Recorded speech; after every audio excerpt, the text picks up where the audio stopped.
Today's lecture is about Carl Jung. I'm really excited. He's one of my favorite people to talk about. Now, you don't have to remember these dates right here, but it just gives you an idea of when he was around. Now, he and Sigmund Freud were colleagues for a while, and then they had a big falling out. I don't want to get into that, but he did ascribe to the iceberg model as well. He just labeled it a little bit differently. It's actually easier. He said at the top is the ego. That's like the conscious to Freud, and so that would be above the water. And below the water is the unconscious. He didn't go into pre-conscious and unconscious. He just says there's a bunch of stuff down there. Some of it you can access and some of it you can't. Now, one difference is that not all that stuff down there is like bad, dark, dirty, and evil. A lot of it's our inherent goodness or godliness, kind of like Atman, our true self, is down there and we're just not aware of it. Now, he has this quote right here. He says, the deeper we go down into the iceberg, the less and less unique it becomes. I hope that just made sense. So I'm going to use this little pictorial representation and we'll see how it goes. Okay, let's just say that there's three people. So these three people have icebergs. That's their mind. Remember, the mind is divided this way. And at the top, they would have their ego, the thing that makes decisions. So at any one time, whatever they're thinking about, person one over here, is not the same as person two as person three. I hope you're following me. Okay, now each one of these people would have a personal unconscious, and then down here he talks about something called the collective unconscious, so that as you get further and further down, if I can draw this right, the icebergs get a little bit closer together until they become universal. Okay, so let me get all this drawing off of here and show you how I represented it. Get that off. Okay, it's a part of the unconscious which is inherited that we all share in common. So if I have these three people right here, at the surface they don't seem like they look alike, act alike, think alike. But if I go down into their personal unconscious and go real deep, they probably all have the same fears, hopes, desires, dreams, worries, all these different things across cultures. And so instead of the word collective unconscious, I like to use the word common unconscious. What is it that we share in the bottom of our icebergs that's in common? That's all it is. Okay, so here's Albert Einstein. I love this quote. A human being is part of a whole called by us the universe. You can call it God if you want to.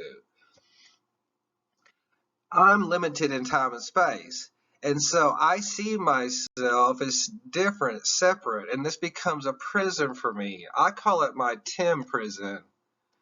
And so my Timness, or my Tim prison, I want to say Timness, keeps me always trapped. So the more things I do for myself, we talked about this with, I think, karma yoga, it seems like it would be good, but it actually puts me in hell. And so if I can destroy myself, this delusion of self, and we'll get into this with Alan Watts, the ego illusion, then I can get out of Tim prison and I can embrace all living creatures and the whole of nature in its beauty. Albert Einstein's the fucking bomb. Okay, so enough about that. Okay, so individuation is one of the things that Carl Jung talked about. We look individually different. If I take these three acorns, they kind of look the same, but as they grow up, they will grow up differently. So we kind of start off the same, he says, but we individuate and become unique. And that's the top of the iceberg versus way down in the bottom. So if you look at it this way, all dogs come from a wolf-like ancestor. But this dog doesn't look like this dog. They look different. Their egos are different, the way they act, their mannerisms, but way deep down inside both those dogs is wolfness. Their inherent wolfness. And I love this idea. So all of us come from Cro-Magnon, but see, I'm over here a Caucasoid boy. You know what I mean? If you're Aboriginal or from Indigenous or from Asiatic roots or from African roots, we all look different. Yeah, we look different at the top of the iceberg, but if we go way down into our icebergs, we're the exact same person. Exactly the same person. Okay, so these are just masks that we wear, and I get looking at my mask, white boy mask, and think that's who I am. And it's like, no, it's not. I don't know. The Human Genome Project has found, I don't know if I completely believe this, but Humans have 99.9% similar genetic content. Why do we hate each other so much then? I want to just use this word right here to explain it. I have a white person and a black person, and they're saying namaste to each other. And so they are different genders, it looks like, different races, it looks like. But do you know that namaste means that the divine light that lives within inside of me recognizes and honors the divine light that lives within inside of you, because it's the same one. It's the same one. Even though we physically look different, we're not fucking different. Okay, so I have this little movie clip on the next slide. Hopefully Facebook doesn't take, or YouTube I should say, doesn't take it off, but here it goes.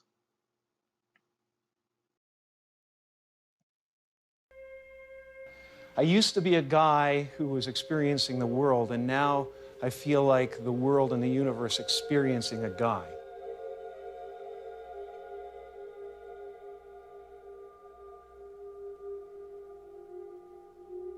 When the curtain goes down at the end of the drama, the hero and the villain step out hand in hand, and the audience applaud both.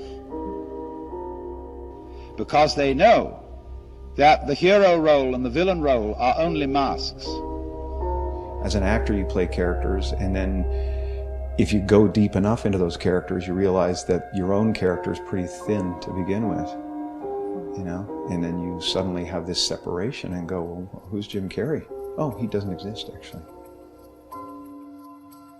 And at a certain point, I realized, hey, wait a second, you know, if it's so easy to lose Jim Carrey, who the hell is Jim Carrey? There's just a relative manifestation of consciousness appearing, and then somebody gave him a bunch of ideas. They gave him a name and a religion and a nationality, and he clustered those together into something that's supposed to be a personality. And it doesn't actually exist. And none of that stuff, if you drill down, is real. And so you see behind the stage, too, there is the green room, where after the play is over and before it begins, the masks are taken off. Dressing happens, doing hair happens, interviewing happens, and it happens without me, without the idea of a me. You know, it's really, you know, the fact that we are already enlightened, we're already complete, and it's just realizing that you're complete. Once you realize you're complete, then this life and everything in it becomes a play of form, something to toy with and play with and make something good out of.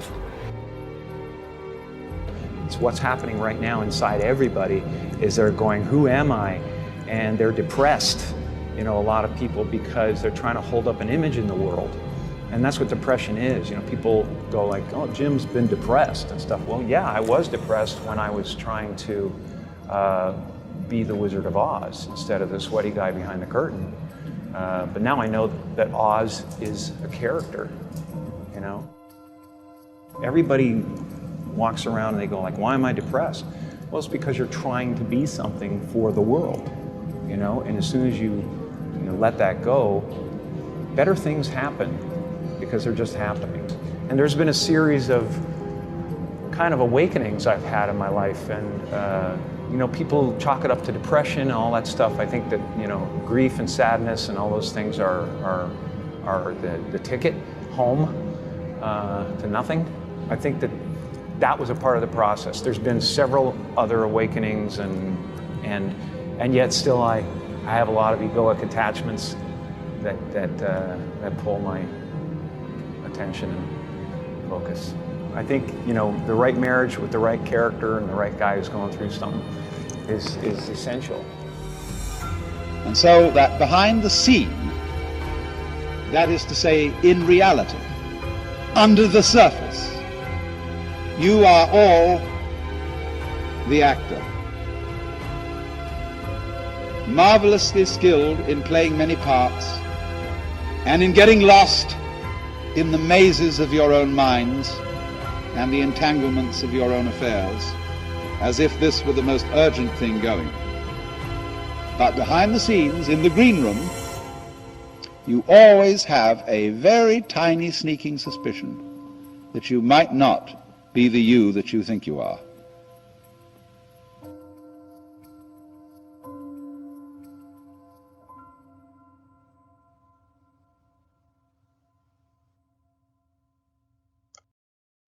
Okay, so I hope you enjoyed that video as much as I did. I had to go cry for a minute.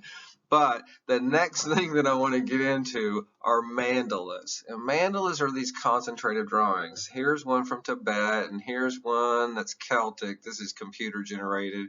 And here's one right here from Arizona, the Navajo Nation, the Diné people. And so I have this other one from Alex Gray because I really like, Alex Gray's artwork, and I love how trippy this one is. But they all, have some kind of connection to one another. For instance, the Navajos make theirs insane, I should say, and so do the Tibetans. Well, they're not on the phone to each other saying, hey, let's make these concentrated drawings and do them in sand. It's like, no, but on different parts of the world, two different cultures are doing the same exact thing. This is what Carl Jung would say, is that if you look on the surface, yeah, they look very different. The Navajo one doesn't look anything like the Tibetan or the Celtic one that I picked. I probably could have picked a better one there. But if you go down to the bottom of the iceberg, what they're trying to represent at the collective unconscious level, they have the same underlying meaning. I love this. Okay, so what is the meaning? The interconnection with the universe. We can't extricate ourselves from the tapestry. I'm just a thread in it. I've talked about this over and over and over, cosmic consciousness. Okay, so enough about that. The other thing he started to notice is when he looked at myths and fables and fairy tales and even religious stories around the world, they all seem to be kind of the same. Joseph Campbell goes one step further and says they are all the same. Okay, so we're saving that for the next lecture, but just think about it. Buddha goes into a forest, sits under a tree, suffers 3 temptations, comes out of the forest, picks a group of followers, they start a new way. Jesus goes into a desert, suffers 3 temptations, comes out of the desert, picks a group of disciples, and starts a new way. It's the same story. Okay, I wish we were in class because I could go into it in more detail, but I'm going to talk about that a little bit more with Joseph Campbell. Now, think about the Great Flood myth. Everybody goes, oh, that's from the Bible. God floods the world, Noah builds an ark, they put 2 of each animal on the ark, blah, blah, blah. Well, how come all these other cultures have it? The Greeks and the Germans, especially the Aztecs and the Hopis and the Incans and the Mayans, probably didn't talk to Hebrew people. You see what I'm talking about?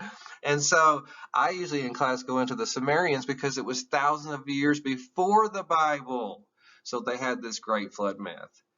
That doesn't discount the myth, just as like it doesn't discount Buddha or Jesus. It's trying to articulate the same underlying meaning way, way down in the collective unconscious. So the last little thing in this section. I love this Hindu proverb. There are hundreds of paths up the mountain. Like if we climb Camelback, you can go one way, I can go the other way. We'll both end up at the top. We could argue what the top is called. Is it called top or something else? If you're from another culture or you speak another language, but it's still the top. So it doesn't matter which path you take. The only person wasting time is the one that goes around the mountain telling everybody else that their path is wrong. I love this. So if I can get all this drawing off of here, another representation is this. The spokes of a wheel all lead to a center. So if I take the Christian spoke and you take the Hindu spoke and someone else takes the Hebrew spoke, it doesn't matter which spoke you take. They all go to the same place. Just start climbing up the hill and start running around over here telling everybody else they're going the wrong way. Okay, the next idea that I'm going to talk about is archetype, and it's probably the most important idea today. So archetypes are inherited ideas or modes of thought.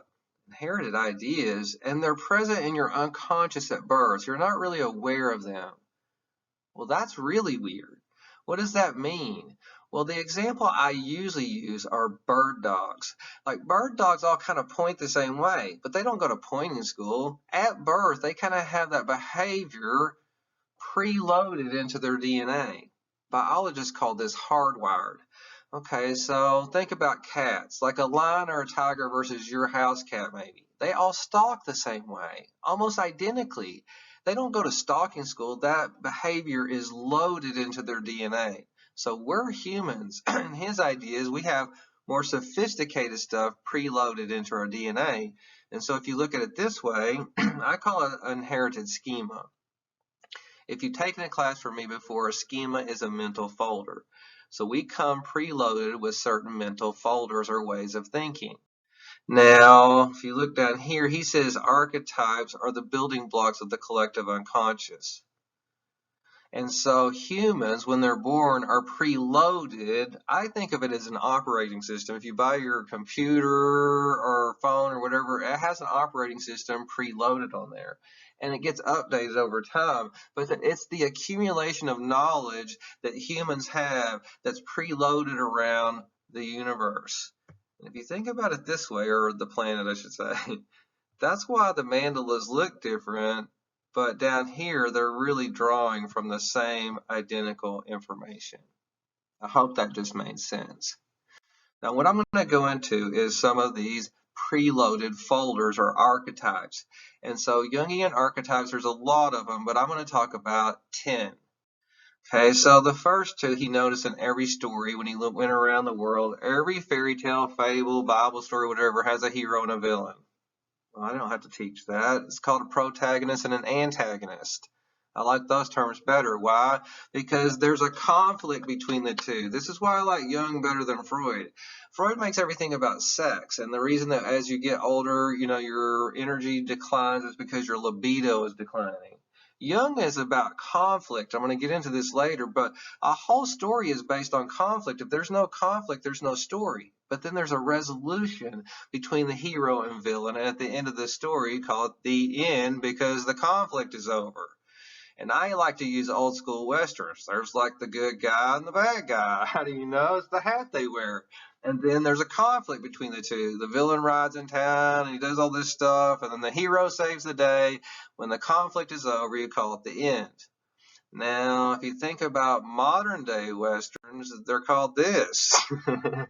You have a hero and a villain. It's like Batman and Joker. And so I love this one part of The Dark Knight, I think it is, when Joker says, "Why should I kill you, Batman? The world is so much more fun with you in it." He needs the conflict. Okay, so the next two are more interesting. In every story across the world, he started to notice that the hero would show a certain face, or people would show a certain face to the crowd, but that might not be true. And persona is based on the word mask. We've already been talking about masks. But there's another part of the hero usually is the shadow that he wants to hide from, the audience or the public. And so there's this conflict within the hero of, I showed this, but I don't want anybody to find this out. You know what I call that? Facebook. It's like, here, I want to show all this good shit about my life, but I don't want you to find out all these shadow things about me. Okay, so you're talking to the wrong person. But if you go back to different stories, Batman wears a fucking mask right on his head and he's concealing his identity. Most superheroes conceal their identity. So there's this duality. Persona, I show this to the public, and vice versa. What am I hiding from the public? And so I love this idea. I'm going to get back to it here in just a minute. Okay, in every story he started to notice too, a lot of times the hero would consult with a wise old man. In the Lord of the Rings, if I can get my pen here, it's Gandalf. Frodo goes to Gandalf. That's the wizard. Usually the witch has been characterized in a different way. The crone, I don't want to get into the gender thing, but it is a bad thing because like, oh, it's great to be a wizard, or if you even think about this story, oh, Yoda, he's like a wizard. Did you know the word Yoda comes from a Hebrew word for one who knows? You know what the other word that directly means this right here? It's shaman, one who knows. In every story, there's a shaman that the hero must consult with before he goes on his journey. I love this. Okay, speaking of the hero, a lot of times the hero is kind of gullible, like Luke. It could be a feminine version of this too, which is the Puella Eterna. But this means right here directly eternal boy. You're talking to him right now. Peter Pan, I don't want to grow up. I'm a 55-year-old man and act like a total kid all the time. So I'm the eternal boy. And a lot of times you see within these stories, these boy-like characters or girl-like, childlike characters embarking on the journey. So they're very innocent and they must consult with number 5, which was previous, the wise old man or the wise old woman. Okay, the last 4 archetypes deal with the Tao or the yin yang symbol. And so when I talk about the Tao, if you remember, there's 4 parts to it. There's yin, which is the feminine forces or passive forces within the universe. There's yang, the active, dominant, or masculine forces. And there's an ebb and flow between these two, like hot and cold, light and dark. Okay, that doesn't interest me as much as the dots do. Remember, anima is the dark within the light, or the feminine bit of a man, for lack of a better way of explaining it. And animus is the masculine bit of a woman, or the light within the dark. Okay, well, what does this all mean? It's like, well, I just think if you try to show this to the world, persona, yang, you still have to deal with your shadow self, your feminine bit. Does that make sense? Okay, so let me go a step further. Let's just talk about good versus evil. Not that good has to be white and evil has to be black, but we just have this characterization. Even if I try to be 100% good, I struggle with this. Damn it! Why can't I just be a good person and not have like bad thoughts or want to do bad things sometimes? It's like, why do I struggle with this?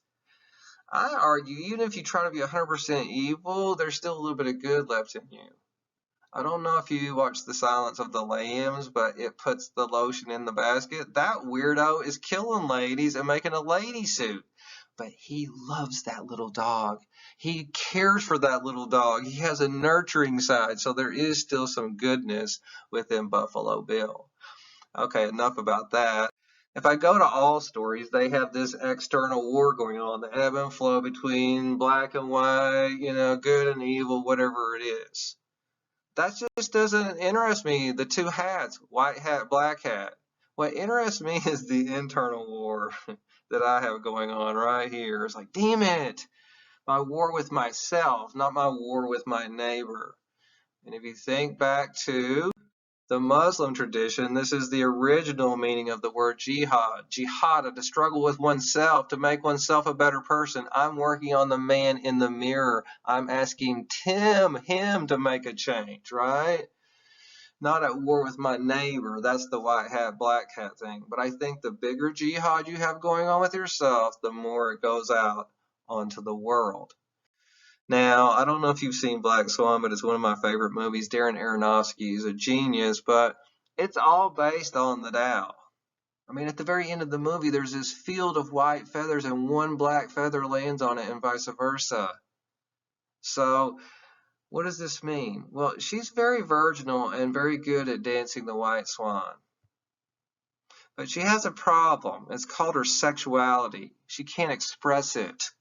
She's repressed it. She thinks it's dark and dirty, and she needs to get in touch with her sexuality because you have to be sultry to dance the black swan, and she's no good at it because she's not sexual, because she's not experienced, because she doesn't want to go there, and that's what Mila Kunis is. I argue Mila Kunis is not really a person in Black Swan. She is her dot that makes her get in touch with her sexuality, but eventually within this movie, the jihad destroys Natalie Portman. Okay. Another movie that I really want to talk about is this one, our series, Star Wars. Now, I'm going to go old school, 4, 5, and 6, but I could talk about Kylo Ren and Rey just as easily. But if you think about Star Wars, it is based on the Tao. The Force is the Tao. And that's not a mistake. It's 100% based on it. And there's 2 sides of the Force that are at war with each other, Sith and Jedi. They're constantly, an ebb and flow there. That's why I have black hat from the Westerns. I don't care about that shit. What I care more about is internal struggles. Think about the internal struggle that Darth has going on. Luke has one going on too. I could talk about how they're at war with each other, and I'll show this in just a second. But what I really argue is that Luke is at war with himself, that black dot within the white. And now there's also within this movie, if you think about it, the shaman already mentioned this, right? The wise old man, and he has to go and consult and train with the shaman before, this showdown occurs. But I think what I'm going to show on the next clip is during his training on Dagobah with Yoda, Luke goes down into a cave and he has this hallucination where he faces Darth Vader.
Okay, I hope you liked that movie clip as much as I did. I usually show a lot of Star Wars movie clips in class, but I'm trying to limit my video usage. First thing, he's going down into a cave. If you go down underneath the water, down underneath the earth, you're really going down into your sub or unconscious. Okay, so he's really addressing things about himself.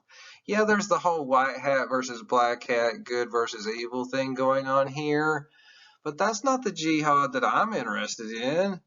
I'm interested in this guy over here and what's the jihad he's got going on. Because what's the deal with when he cuts his head off, then he looks in the mask and bam, it explodes and his own face is up behind it. And in this hallucination, the persona, Darth, is here and behind the persona is him. Why? Because he's Darth's son. And also, there's a second reason. The Emperor and Darth want to convert Luke to the dark side. Even though he's trying to be 100% light, he still has that speck of darkness or Sithness. Now think about Darth Vader. He didn't start off as Darth Vader, he started off as Anakin. Anakin was good and light, but he's dark over here. What happens in here? He gets afraid that Padme is going to die. He consults with Yoda first, and usually I show that video, and he ignores that, and he goes on to Senator Palpatine, who converts him to Sithness. Okay? But even here, I would argue he has, if I can get my pen on here, a little bit of light within the darkness. I should have used a different color pen.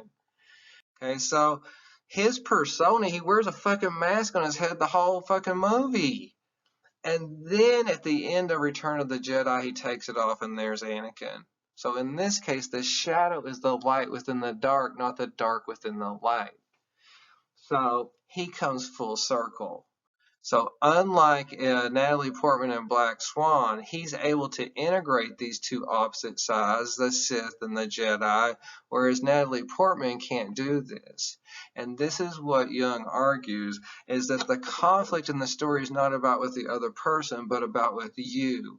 And so going through life, a lot of times we have all these conflicts, and this is why I like Carl Jung versus Sigmund Freud, because he argues the reason all people are calmer is because they've ended the jihad with themselves. One example I have is this. When I was young, I had a lot of butch energy and a lot of femme energy. And I was like, oh my God, I'm real femme. You know what I mean? I like to arrange flowers and do all this stuff. What am I going to do with it? And so I had this conflict going on. So I had a lot of energy around that. And one day somebody said something to me. I thought he was a fucking jerk, but this is what he said. He said, Tim, if the blouse fits, wear it. It's like, that mother... Oh. I do have a lot of femme energy, and at that moment I started to end the war with myself. I was like, oh well, I got a lot of feminine energy and a lot of masculine energy. I'm just going to be okay with it. So usually I show another video here, but if you're at war with yourself, then you're going to be at war with the world. And as soon as you end that war with yourself, Tim, you'll end your war with the world. Okay, the next idea I wanted to address is the Numinous. So we're going to switch gears for a minute. He didn't coin this term, but he talked a lot about it. So let me define it first. I think I have a definition right here. Supernatural or mysterious. Well, this is why I like it. Filled with a sense of the presence of divinity. Well, this is why I hike and go into nature all the time, because it's God. This is why I love St. Francis. I have him on here all the time, because he says something like nature is a reflection of God or something like this. Anyway, it's inexpressible. I can't tell you, but when I see something, I call it trippy. This is why I like tripping. It's like, oh my God, did you see that? It's like I'm always tripping out on stuff in nature. I don't need to be in drugs. It's like I'm just filled with this sense of divinity every time I go in the desert. Now, this is from Taoism. It talks about the Tao. I don't know its name, it goes on to say. I can't express it, so I call it Tao and I rejoice in its power. Now, this is a better quote to me. I love Albert Einstein. He's so smart, but in a good way. The human mind is not capable of grasping the universe, or God, whatever you want to call it. We are like little children entering a big library. And there's all these books. So many we can't even see them all. And they're written in different languages, and you can't understand the languages, and the child doesn't know how or why, but he notices a definite plan in the arrangement of the books, a mysterious order which he or she doesn't understand, but only dimly suspects. That's the universe. Oh, is he great? Okay, so the collective unconscious then is very numinous. It's all these inexpressible truths. That's why it's unconscious below the water. But they come to the surface, and we have to have a way of talking with one another and expressing these numinous truths. And so this is where myths come in. I think of mythology as a language, and these symbols and archetypes that the myths and the fairy tales and the stories draw upon are just ways of articulating these deep-seated numinous truths that we can't really express, but we try to get close with mythology. This is my quote right here. Mythology is a language which represents numinous concepts in tangible ways for people to understand. I hope that just made sense. Okay, and so I'm not the only one that considers mythology as a language. The other thing that he talked about is this, that there might be an external God out there. Sorry about this God picture from the Sistine Chapel, but oh well, I am Catholic. And so there may very well be an external God out there. And I don't think he's a person. I think he's like, E equals MC squared, like energy dispersed infinitely across the universe, and it binds everything together on a quantum level. But whatever, that's my view. But as human beings, as we keep growing and growing, our best internal concept of God down here has gotten better and better and better. I mean, used to we thought God, there was all these different gods, you know what I mean? And then it's like we got to like monotheism, and then eventually it's like, oh yeah, God's not a person. And so over time, maybe our operating system has gotten closer and closer to approximate God. But whatever we think about God, that's nothing nearly close to what God really is. That's why the word God sometimes I don't like to use. Okay, so I wish we were in class. We could get into a big discussion about this right now, but I'm going to move on to the next section. Okay, the last section's on Christianity. Just as Freud had addressed Christianity, so did Carl Jung. So I wanted to bring in a few of his ideas. The first idea is that there's archetypes within the Christian church. And here he has Christ, the church, baptistry, the members, and the Pope. I hope you can read this. Well, he says that Christ represents the husband and the church is the bride. And the baptistry is where you get reborn, so that's where you birthed out of, like the womb. That's kind of weird. But I understand the members are the children because there's all these scripture about that we are the church. The church is not a building, it's a group of people. And so the Pope is the shaman, like the magic man. So I do want you to know these different things for the test. Now besides this, oh, I forgot I had this on here. This is why I love St. Augustine. He says, like a bridegroom, Christ went forth from his nuptial chamber. He came even to the marriage bed of the cross, and there ascending it, he consummated a marriage. It wasn't like, oh my God, this is happening to me. Yeah, that kind of happened in Gethsemane, but once he made up his mind, he embraced his role. He came out of Gethsemane, and I have a little book about that. Now, separation and reunion is one of the things I like to talk a lot about, and specifically as it relates to Christianity, because I don't know if you know the story of the prodigal son. There were two sons, actually, but the prodigal son asked for his inheritance early, and he went out and he partied for several years, slept with all these loose women, did all this crazy shit, and then he ended up broke. And he was so broke that I think he ended up sleeping in a hog pen, and he had to eat the hog food that was left over from the hogs. So eventually he's like, WTF, I should just go back home because my dad might be mad, but he would hire me as a slave or a servant, you know what I mean? And his servants eat better than this. And so he finally, with his tail between his legs, went back home. And from a distance, his father saw him. He's like, oh, snap, here he comes. He comes running, and he thinks that his father's going to be mad. But instead, his father is weeping and embracing. He's like, oh, my God, my long-lost son is home. That's how God is. God's not angry that you're gone. He's not angry that whatever you did or happened to you. He just wants you to come back home. And when he came back home, I don't know if you know this, the older brother is kind of butthurt. He's like, well, what's going on? It's like, why are you so happy? He acted like a jerk. He did all this shit. And it's just like, yeah, but God did not come in the name of condemnation. That's not why Jesus is here. It's for mercy, no matter what happened. And it's like, yeah, but you killed the fatted calf and did all this other stuff. It's like, yeah, but it was yours all along. And so this is the way I see it. I hope you like my cutesy little thing. If you're with the Father up here, and you're one with the Father, everything's hunky-dory. But he loves you enough to let you stray off. And then you find yourself in hell.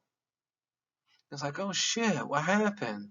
I don't know if you know the poem Footsteps. It's like, oh yeah, he didn't abandon me. I think he abandoned me, but I really abandoned him. It's like, and so anytime I want to, I can just come right back home. And he's not going to be mad, he's going to be glad.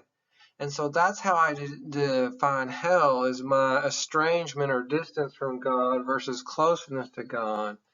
And so I heard this from Joe and Charlie tapes. This comes out of AA literature, but they talked about the Garden of Eden. That psychologically, anytime we want to, we can leave the Garden of Eden. But we can always come back in. All we have to do is turn around and come back in. You know what I mean? And so the door is always open. It's we who choose to walk out and estrange ourselves from God. But God's not going to be mad. Eden is always here for you. Okay, I hope y'all are still with me. I'm kind of getting tired, but this is the last idea I'm going to talk about. It's the Trinity and consciousness, how these two things are related. I don't know if you remember the whole Father, Son, Holy Ghost thing, Holy Spirit, but the Father is not the Son, is not the Holy Spirit. And so this is what I wanted to address, because this is one of his neatest ideas, and I hope I do it justice. Okay, so back to the iceberg. If you remembered, he has the ego and the unconscious. And so what he argues is that the Son, Jesus, is the ego. He's above the water. You can see him. He's tangible. Whereas the Father represents those unconscious numinous truths that we really can't articulate because they're so far beneath the surface. I hope that part makes sense so far. Okay, so Jesus is the ego, the Father is the unconscious. I think I have this represented like this. God is numinous, like an ocean. He's so big you can't even articulate his bigness. Okay, and so he was so big, people had problems relating to him, especially in the Old Testament. And so one of the ideas is that he took a piece of himself, not all of himself, like a bucket of water, and came down here to earth. And that bucket of water within the grand ocean of water is a part of God that was tangible, that came down here to earth, that we could relate to. I don't know if this makes sense right now. Okay, so Jesus is the tangible, God is this thing that we couldn't relate to, and so that's why Jesus says, I am the way, because it's like, well, I can relate to Jesus, he's a person. God, if he's energy, how do I talk to energy? I don't know that language. Okay, so there becomes this moment of peak separation, even for Jesus, because Jesus is a piece of God, but he forgets his divinity. This is the best part. Okay, and when does this moment of peak separation occur? It occurs in the Bible. There's a very specific time. It occurs right here on the cross. And Jesus says, forgetting his divinity, my God, why hast thou forsaken me? Why art thou so far from me? Can't you hear me down here roaring? And then in the next minute, he says, forgive them, for they know not what they do. He shifts from the lower chakras, which are earthbound, into his heart chakra, and he has the compassion for even the people who are torturing him. He remembers his divinity. Okay, and so this is something I'll talk about again, I think, when I get to Alan Watts, but it could be in a different section. And so separation and reunion, the idea is we couldn't relate to God. He's too numinous. So he goes, oh, well, I'll break a piece of me off and I'll send him down here, a bucket of water, and you can relate to Jesus, right? At least for a while people did. But then when Jesus left, he doesn't just dissolve right back into the ocean. He's at the right hand of the Father, according to Catholics. He's still up there, and he's the way. But down here on earth, he's not here anymore. But that's why we have the Holy Spirit, because it's a reminder. And it not only reminds us of Jesus, but God. And it's this energy that's always flowing through us, which is a direct presence of God. I hope I did a good job on that section, but anyway, this is the way I see it. That we have to have separation from God. We had to incarnate down here on planet Earth. You know, I didn't want to, but you have to be incarnated, and a lot of times down here on planet Earth, I'm going to get estranged from God. But that separation is kind of a good thing. Why? Because it leads to this struggle that makes me a changed person. And I change in the hog pen, and I come back home, and there's a reunion with the Father. And so the Holy Spirit is just this reminder of the fact that I left home and I came back a changed person. We haven't gotten to the hero's journey yet, but it kind of is that right there. And it's all about separation and reunion, but right in the middle is the struggle. When you lose, don't lose the lesson. Because there's a lesson in divorce. There's a lesson in illness. There's a lesson in all these kinds of things that you're going through. And then on the other side, you will see it. Okay, so Carl Jung himself says wholeness is possible only via the coexistence of opposites. In order to know the light, we must know the dark. Okay, so this is the last thing I want to say.